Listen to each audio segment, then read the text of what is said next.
Alright guys, so we're back with a new video. So I'm finishing up my laundry room renovation and I just installed this brand new LG gas dryer. This new dryer compared to the old one sticks out a little bit further here. I want to make sure that I have enough room here where the door is not going to damage the front of the dryer.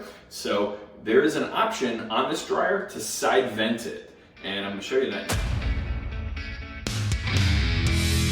So if you look at the dryer from the back side here, the vent hose coming out of it, that causes the dryer to be spaced off of the wall about 4 inches. Now, where my gas valve is, unfortunately, is exactly where that vent pipe is. So that's an additional like 1 or 2 inches that this is pushed off from the wall.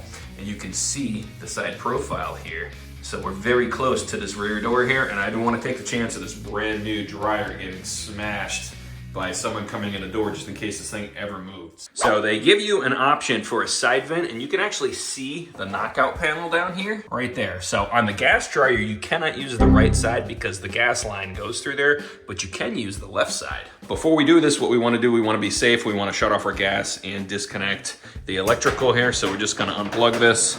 We're going to slide this out a little bit here, and I'm going to shut off my gas valve in the back.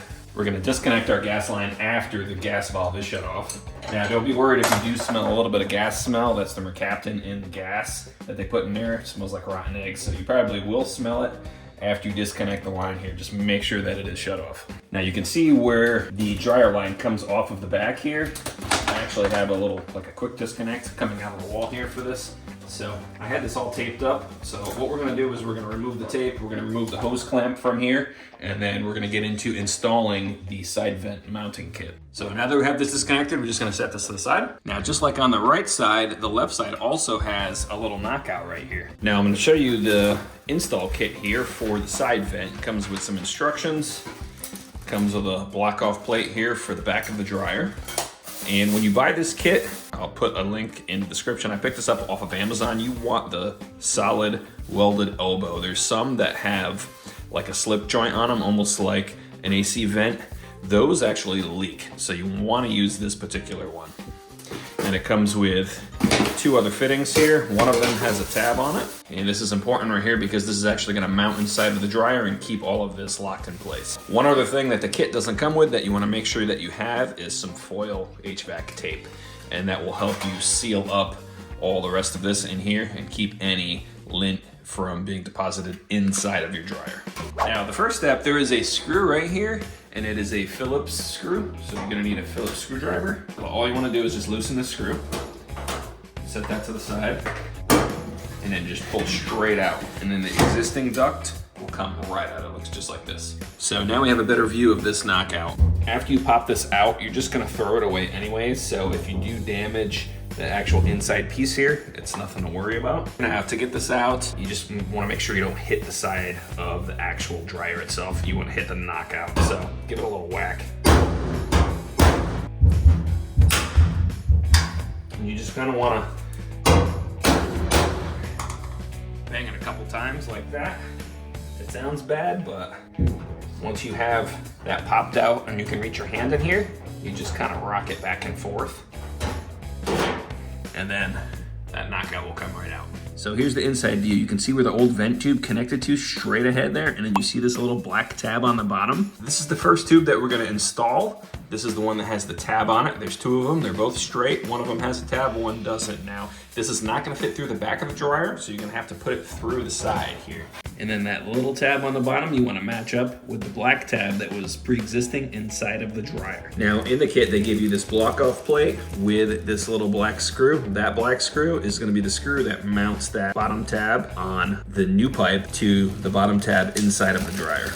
All right, you're probably gonna wanna use a screwdriver with some kind of magnetic tip, and you can just feed that screw in there and secure that bottom tube to that tab that's inside of the dryer. Now we're gonna be installing our elbow, and it actually is 2 different sizes here. So the larger size is the side that's gonna actually go onto the pipe that we installed in the first step. So you're also gonna wanna make sure that you tape this surface here to prevent any lint leakage out of that joint, that fitting. So kind of like this. Then we're gonna take our remaining straight piece and we're gonna fit it with the flared end onto here like this. And we're gonna tape this before we put this in there because it's gonna be a pain otherwise.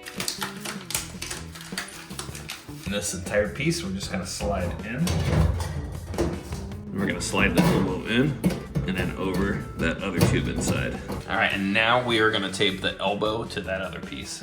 And I see why people complain about this in the reviews now because it's like near impossible. You just wanna make sure that tape overlaps that joint. It's a struggle, but it's definitely doable. I would definitely recommend taping this joint first to the elbow before you put this in here because this joint's almost impossible because of the location, like right by the hole here. This one isn't any easier, but I was able to get that done. It took me about 10 minutes to do, but I'm gonna show you what it looks like now. Now we have this little really short piece sticking out. They probably should have made it longer, but you can kind of finagle it out a little bit and it should be enough as long as you have like a hose clamp on your vent hose to get that around there. And then the last step here is to use the screw that you removed from the back mount here in this plate that they gave you. You take this little tab right here, lock it in, and then this screw goes into this hole here. Phillips screwdriver again, and that'll just block off that back section there. So if you find that you're having a hard time with this real shallow connection here, you can buy extenders like these right here, and they're split so they'll collapse when you put a hose clamp on them. So we got our hose mounted on hose clamps and our quick disconnect over here. We're gonna get the dryer back into place. Give you the side view here. That's what she looks like now. And we don't have much, but we definitely have more room here now. Quite a bit more, so mission accomplished. All right, we're running.